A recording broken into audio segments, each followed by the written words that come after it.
లెక్క పెడతారు.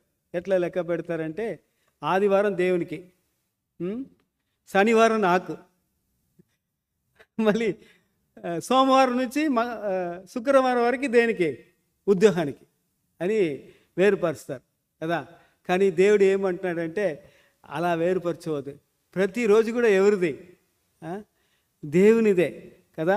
దేవునితోనే మీరు ఉండాలని దేవుడు కోరుకుంటున్నాడు కదా. మీరు వేరుపరచకూడదు.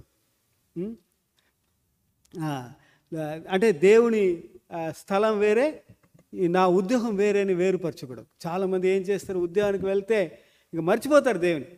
ఒక లిటరల్ ఒక ఉపమానం నేను విన్నాను. ఏంటంటే లంచం తీసుకోవాలట ఒక ఆయన ఉద్యోగస్తుడు. అప్పుడు ఏమన్నాడంటే, ప్రభు నువ్వు అక్కడ అవతల ఉండు, నేను లంచం ఇప్పుడు తీసుకోవాలా, నేను తీసుకున్న తర్వాత మళ్ళీ వచ్చాయి అన్నాడట దేవునికి.